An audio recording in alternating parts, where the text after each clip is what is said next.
Tell your friends! Tell your friends about Hooks and Ladders, but also about songstudio.ca. You can get all kinds of information about songwriting, tips, and all kinds of stuff. Anyway, like, follow, and subscribe. That's what we need. That's what you need.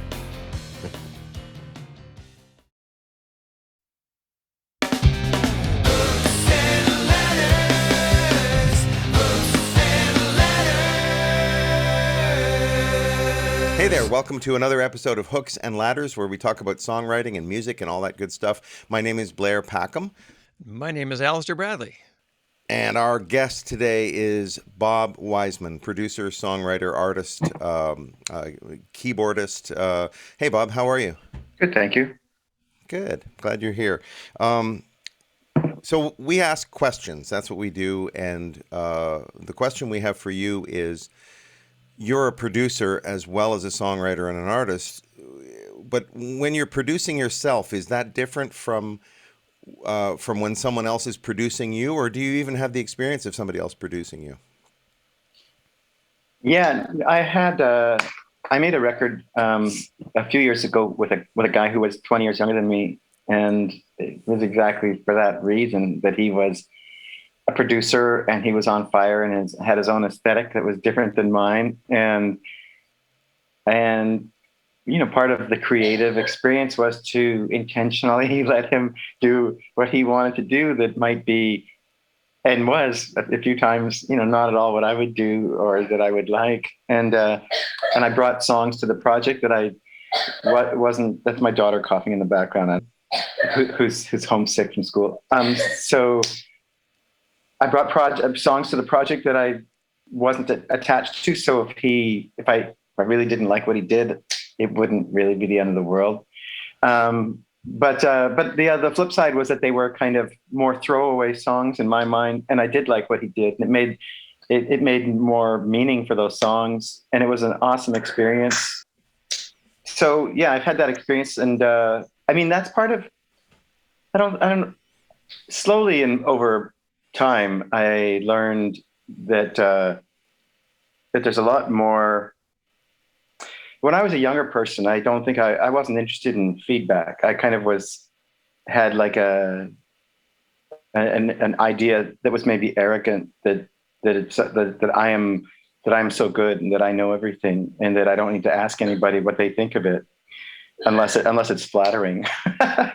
and I realized over time that a lot of the part of what's behind, you know, a lot of things that like blew my mind, that you study over and over again, that you go back to in your life. At a certain point, some of those things, I realized part of why they were as powerful as they were had to do with the chemistry of more than one person involved with the activity. And that's not always the case, but I started to see a lot of evidence of that. And so I think I slowly learned to seek feedback. I mean, there's a whole other way you could talk about who you're asking for feedback from, but to be in a position to kind of appreciate or consider hearing things back about your work that might not be flattering is actually a gateway to maybe achieving more objectivity and more creative ideas. We found so much over the past episodes that we get into a conversation like this, and we can't help but start talking about the Beatles documentary. Watching something evolve from something that wasn't as sparkly and special into something that, with the chemistry of those guys in the room, suddenly turned into the thing that we know and love and thought it was always that thing. That's a great example. I mean, even long before Let It Be, I realized that about the Beatles. Like the Beatles are exactly what I was talking about when I was younger. I kept trying to figure out how they do that. And I realized at a certain point, well, there was a bunch of them involved with all the recordings all the time. And also, I remember in the 90s reading that book of Jeff Emmerich and realizing, there's 100 takes. And they got to kind of do everything they wanted. And they indulged every idea they had. And it's like, oh, of course, that's part of why they ended up with you have a question when you wrote to me about this thing. You said you might want to ask me, how do I know when a song is done? And that was part of what I kind of realized when I looked at that Jeff Emmerich book, is that, well, those guys indulged every idea that they had until they didn't have any more. And that's part of how I feel about writing songs. Like, I feel like it's done when I don't have anything else to do to it, either in the construction of it or in the kind of experiments that I might be able to afford to try doing to the arrangement of it.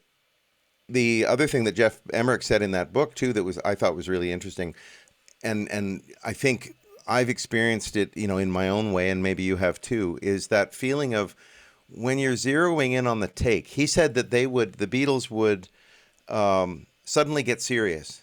They'd be messing around, and then suddenly you just feel it in the room, and that might be the take, or maybe the one after that. But this might be like take 33, and they suddenly sort of, without saying anything to each other, without saying, okay, I think this is the one.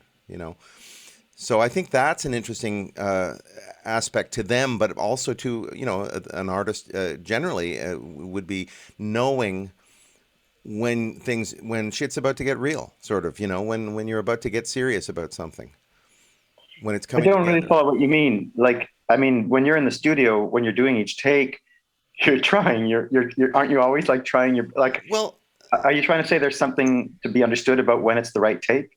Like well, I think I am saying that. Well, particularly if you do listen to those 100 takes by the Beatles, they're just they're just fucking well, they around weren't. for a lot of them.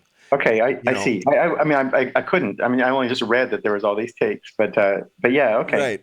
Yeah. Well, you can hear them on the anthology, for instance. Not 100 takes, but you can hear compilations of 3 or 4. Not to go Right. off down a Beatles rabbit hole, by the way, but you can hear 3 or 4 excerpts of takes along the way, and as they evolve, and they're just singing nonsense words and so forth, and then next thing you know, it's sort of landing. You know. What is it But that Lennon says to Harrison when Harrison's trying to write something in the way she moves reminds me of a cauliflower or something like that's right. that. He says, just sing anything, it'll come to you. And I think now that's a particular kind of songwriting and recording as well. Like, do you do that when you record? Do you make stuff up, or do you go in with the template, pretty formed? Yeah, I do both things. When I'm when I have if I'm inspired by a melody that I'm playing with, then I'll sing gibberish, and but then I'll work at refining it, and I can work at refining it without the instrument. I can work at it just intellectually, lyrically. I've got the melody in my mind. So those Beatle rabbit holes are kind of amazing, like they're amazing. I mean, because a lot of us really can identify with it, and of course, and if you're awake in the world, you realize there's a lot of people who don't know anything about it too, who are valid musicians and songwriters too. And so it's a funny thing. I know it also makes you think, at least it makes me think a lot about generations before me for whom Sinatra or whatever, the same kind of energy would be poured into.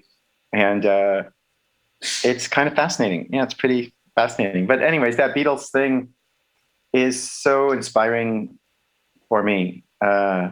So, there's so many different angles that I can enjoy looking at it from. And if you don't mind me going off on a tangent a little bit more, one of the things that I find particularly amazing is that when I was growing up, I thought their success was because of how great they were.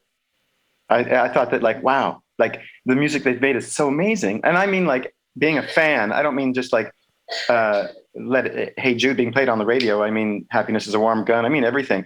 And so I thought that all of that was why they were so big. And I realized in some ways, like over my life, that like, oh no, a part of it was just about what ended up becoming in modern culture a boy band or any popular band. Like part of it is what they did with that opportunity. But them having that opportunity, I mistook for being because of how amazing they were as artists, and actually it was an anomaly. I think Yeah, that's really incredible. yeah, that's right. They weren't the blueprint; they were the anomaly. And it was. Are you saying it was the context as much as it was them? Yeah. Well, I guess I'm saying the context is perpetuated throughout history. You see it over and over and over again. Who's celebrated, and so many people are celebrated that lack.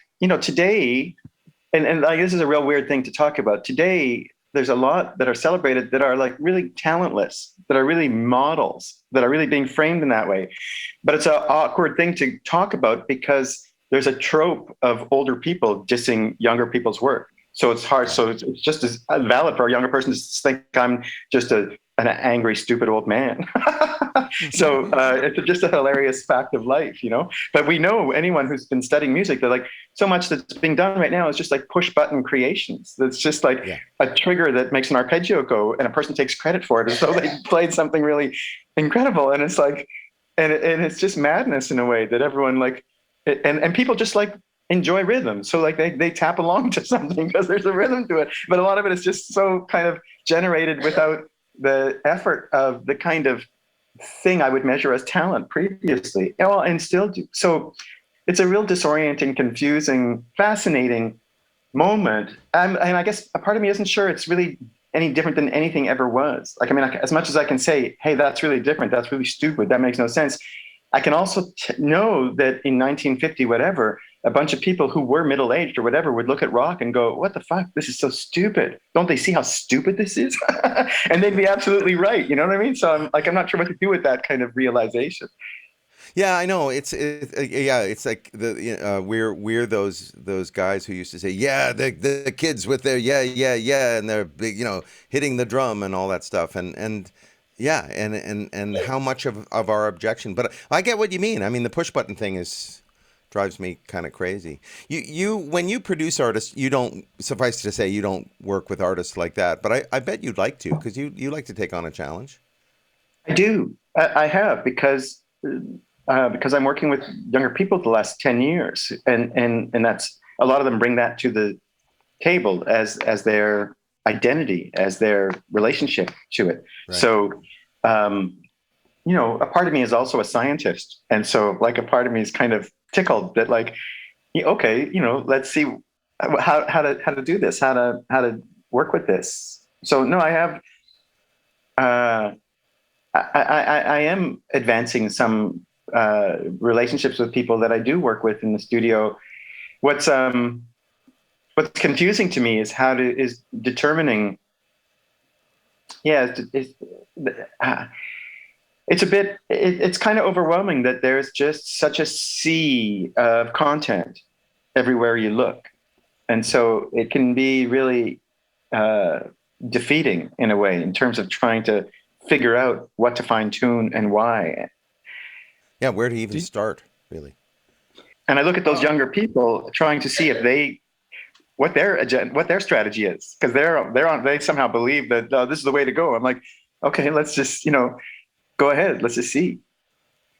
Do you have an opinion as a producer when you approach a new project? Do you say to yourself, well, I've got a sense of what I think maybe is missing in that sea of content, so I'm going to try and fit into that gap? For sure I do. Yeah, I mean, that's a big part of why I do it too, is because I do identify at the end of the day with George Martin, with the person who wants to kind of take the song and try to color it maybe in ways that the person they're collaborating with didn't imagine, and be capable musically to kind of provide that with whether it's horns or strings or electronics and or adventurous, backwards recording or whatever. So that's to me like the coolest thing to do in life, and to do it, and to really hit the nail on the head, and for everyone in the room to go, oh my God, listen to this now, like that's a great piece of joy. It's fascinating talking to you, and I love the idea. I love the fact that you're working with younger people and try to as a scientist, as you say, to try and figure out how they come to the decisions they come to. I love that. So thanks for joining us today. We hope to have you back really soon wearing the same shirt.